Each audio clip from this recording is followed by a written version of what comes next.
तो पुत्र का नाम रख दिया गया धुंधकारी। क्या नाम रखा गया? धुंधली से उत्पन्न हुआ पुत्र, इसलिए उसका नाम रखा गया धुंधकारी। अब और किसी को पता थोड़ी है कि किससे उत्पन्न हुआ है, सबको तो यही मालूम है धुंधली से उत्पन्न हुआ है, धुंधली का पुत्र है, उसका नाम रखा गया धुंधकारी। क्या कहते हैं? ही गोकर्ण पंडितो ज्ञानी धुंधकारी महाखल। गोकर्ण जी महाराज जो है वो महाज्ञानी हो गए, क्योंकि उन्होंने बचपन से ही भगवान की तपस्या की, साधना की, भगवान का गुणगान किया।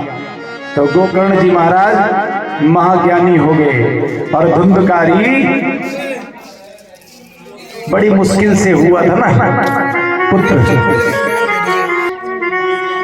महाखल हो गया, दुराचारी हो गया, व्यसन करने लगा, मांसाहारी हो गया, मदिरा पान करने लगा।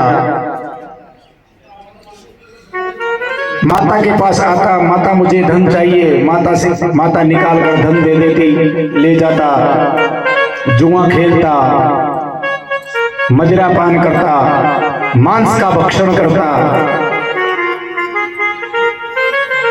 धीरे धीरे धीरे धीरे करके और घर में जितना भी धन था वो सारा धन समाप्त हो गया। माता से कहने लगा, माता मुझे और धन चाहिए। माता बोली, बेटा अब धन है ही नहीं, कहां से दूं? तो घर में जितने भी आभूषण रखे थे, सोना चांदी हीरे मोती जो भी रखे, धीरे धीरे करके सब ले जाने लगा। एक दिन वो भी सब समाप्त हो गया। समाप्त हो गया तो माता को प्रताड़ित करने लगा, माता को पीटने लगा, पिता से झगड़ा करने लगा।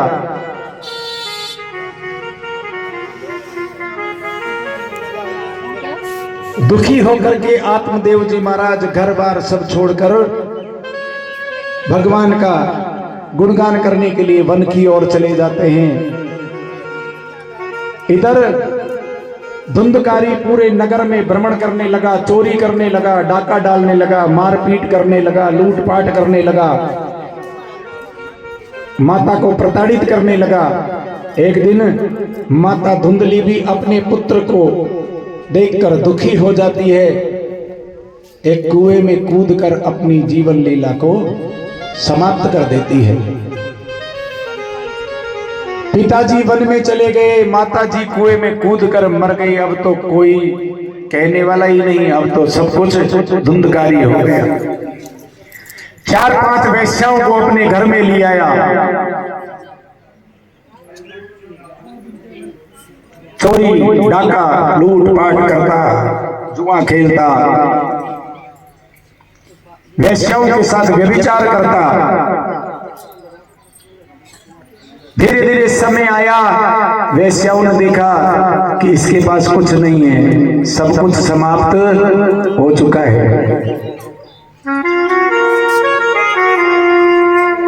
एक दिन पकड़कर धुंधकारी को मदिरा पान करवाया। नशे की हालत में जब वो सो रहा था, सोते हुए के मुख में जलते हुए अंगारे डाल दिए और धुंधकारी का वध कर दिया। धुंधकारी की जीवन लीला समाप्त हो गई। वैश्याओं ने देखा अब कुछ नहीं है इसके पास, मर गया, अब हम यहाँ क्या करें? वो भी अन्यत्र कहीं चले गए। आत्मदेव जी का जो भवन था, धीरे धीरे धीरे धीरे खंडर की तरह हो गया। जिस मकान की कोई देख रेख नहीं करता है वो खंडर ही होते हैं। भवन खंडर हो गया, बहुत रेत जमा हो गई, अनेक प्रकार के झाड़ पैदा हो गए घर में। एक बार गोकर्ण जी महाराज घूमते घूमते पुणे वापस उत्तम नगर में आते हैं, अपने नगर में। मन में विचार करते हैं कि यदि दिन में मैं गांव में प्रवेश करूंगा तो सब लोग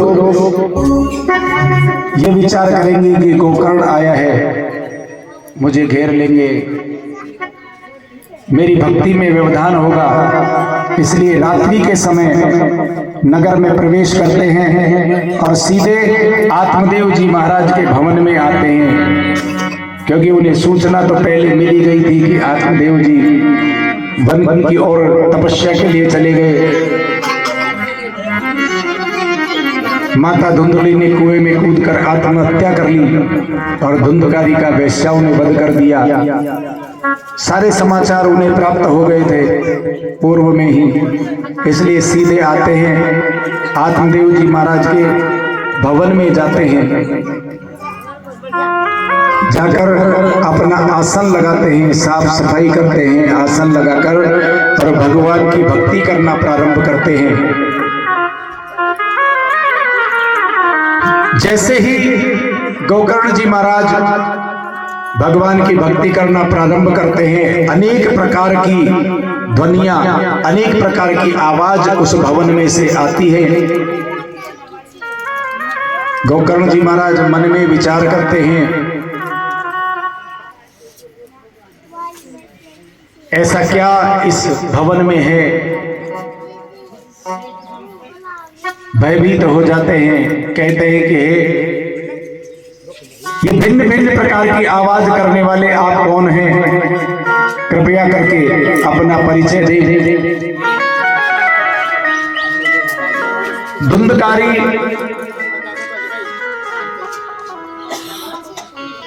कहता है कि भैया गोकर्ण, मैं आपका भाई धुंधकारी हूं और घोर प्रेत बनकर मैं इस भवन में इधर से उधर अपना सिर फोड़ता घूम रहा हूं। कहने लगे धुंधकारी, तुमने बहुत बुरे कर्म किए हैं, इसलिए तुम घोर प्रेत बनकर इस भवन में इधर उधर भटक रहे हो। कहने लगे भैया, आप जैसा महाज्ञानी महाविद्वान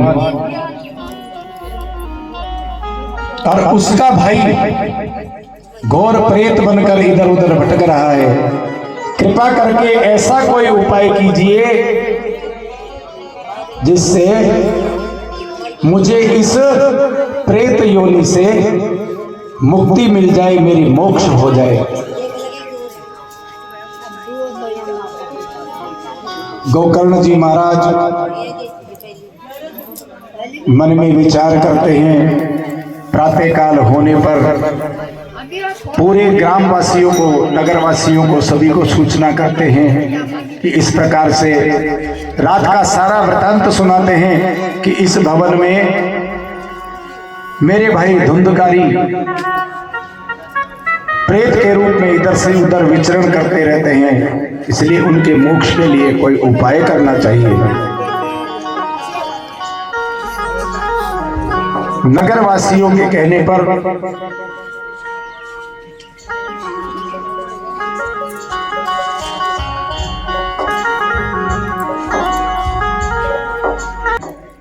और एक व्यासपीठ बनाई जाती है। उस व्यासपीठ पर गोकर्ण जी महाराज बैठ करके कथा प्रारंभ करते हैं। एक आसन बिछाया जाता है,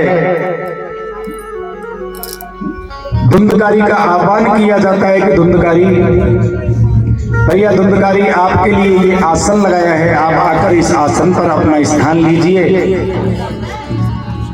मैं आपकी मोक्ष की प्राप्ति के लिए भागवत कथा का वाचन कर रहा हूं, आप भागवत कथा का श्रवण कीजिए।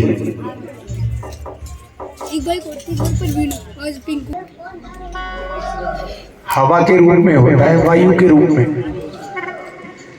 आसन लगा दिया। अब उस आसन पर हवा का प्रभाव तो होता ही है।